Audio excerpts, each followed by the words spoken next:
What's up, Fantasy A Team Nation? I'm your host, Josh Jenkins, and today's video, we are going to reveal our Week 3 top quarterback matchups. But before I start the show, I'm going to bring back my good friend and co-host, Zach Roberts, to the show. Welcome back, Zach.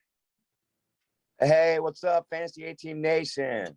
Hope everybody had a good week this last week. Thanks for having me back, Josh. I'm ready to get to this matchup list. Let's do this. All right, let's do it. All right, number one. Hold on.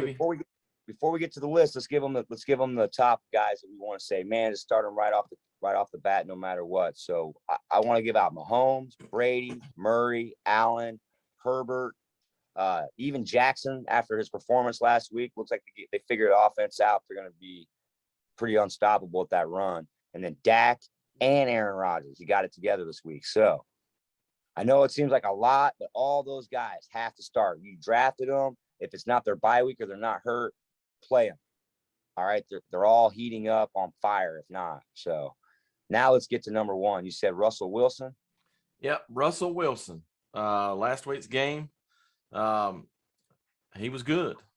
He was 22 of 31, 343 yards, 2 touchdowns, no interceptions. He even rushed for 16 yards. That's super efficient, man. He's heating up, people. He was really good in the first half of last season, and it looks like he's doing more of the same. So this Minnesota defense is 29th versus the quarterback and pass.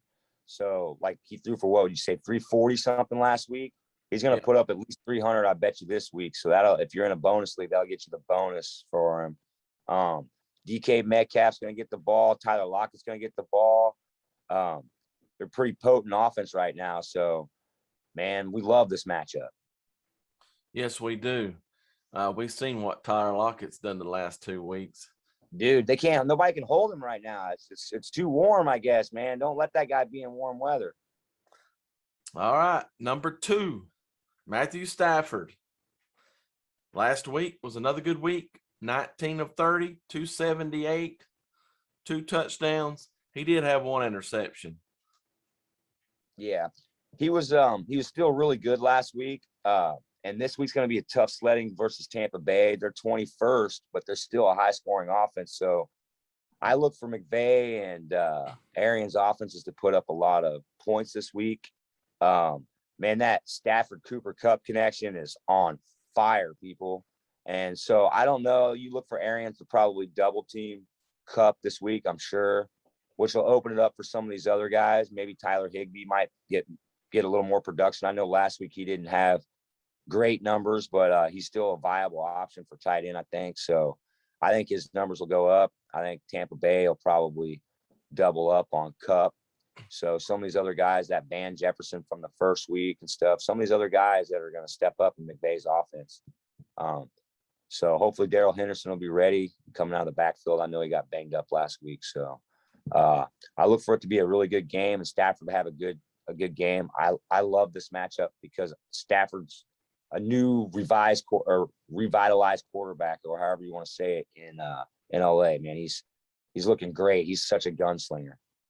Yeah, I agree. We're fixing to see just how good the Tampa Bay defense is. See if they get exposed. So, all right, let's go with number 3. I've got the dual threat, Daniel Jones. Last week, he had a really good week. 22 of 32 for 249 and a touchdown, no interceptions. And he was able to rush 9 times for 95 yards and a touchdown. So, yeah, he's kind of like Steve Young, man. He could kill you with his arm because he's got a great arm. But if you rush in the pocket after him, or if he's bootlegs, dude, he's a big threat. You know, he's got a big body. He's fast, kind of like Aaron Rodgers was, you know, when they flush him out of the pocket. He either makes a play with his arm or get the first down with his legs. And that huge run he had in that game, man, I can't remember how many it was. I think it was a 40-plus yard run. They flushed him out of the pocket, and he got out wide, and all the wideouts were on the other side of the field, except for the one at the first down marker on the sideline. So he just ran it up and cut it over to the sideline, man. He ran it all the way for a touchdown. That was a hell of a play. So Daniel Jones also is one of our waiver wire guys, people. So this guy's available. If maybe you don't start him this week, which I don't know, man. It's pretty hard unless you have some of the guys we've already named above here right off the start, or Russell Wilson or Stafford. It's going to be hard not to pick him up and play him this week because he's going against Atlanta, the 32 ranked defense versus the pass and quarterback or whatever. So with that said, man, he's going to put up some points. And once Saquon Barkley comes back, or, is like full health, because I know he's played, but he hasn't been himself. So once he demands the defense's attention, it's only going to mean more for Daniel Jones and his arm. So I look for, if I was you, go pick him up and stash him for the bye weeks because he's going to have some good matchups. I like this matchup. I do as well. I look for another big game against this Atlanta defense. They have some issues. So like Daniel Jones could easily throw for 3 touchdowns and rush for 1 this week. I mean, that's how good this matchup is for him. I agree. Number 4, we want to mention another dual threat quarterback, Jared Goff. Last week, the first half, he was almost unstoppable until it started raining. But he went 26 of 36 for 246 and 2 touchdowns. He also had 1 interception. Yeah, and that was during the rain, wasn't it? That was in the second half that interception came.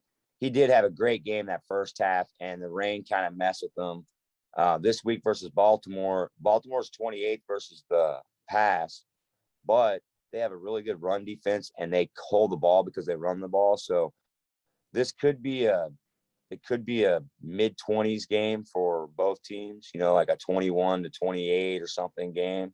But Jared Goff's got the arm, and he's ready to prove himself there at Detroit. Him and TJ Hawkinson have really good chemistry together. So if they double team Hawkinson, if some of these other guys can step up, Goff's got the arm, man. If he can get the ball to him, it could be a pretty good game, and I like this matchup. Yeah, I do as well. He can also get away from the blitz. He had 4 rushes for 46 yards last week as well.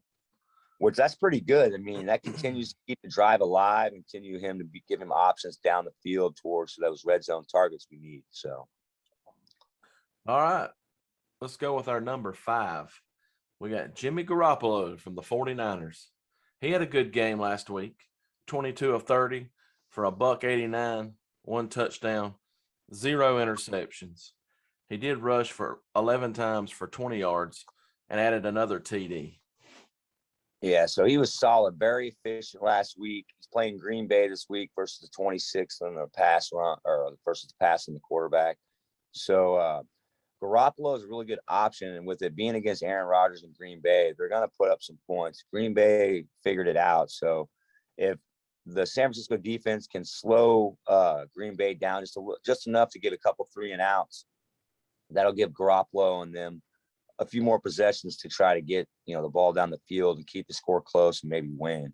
If not, if they can't put Green Bay, if their defense can't get them to stop them, which I think they can, San Francisco has a really good defense and they're only getting better. But with that said, if they can't slow Aaron Rodgers down, it's going to be hard. I mean, Garoppolo will have to start throwing the ball a bunch. So what'd you say how many times did he throw last week? He threw 30 times. So it could easily be him throwing 45 times if they're behind and it's a high-scoring game. So look for that good matchup too, people. If you have him, plug him in. Or Garoppolo's another one if he's available, man. Go grab him, and he's highly efficient. Even if you only had to play him 1 week for your bye week, might be a good guy to grab if you grab him. I agree. You have anything else to add? Nah, man, we appreciate all the support, people. I mean, we can't believe how many views and likes we have with all of our stuff. We appreciate all the support.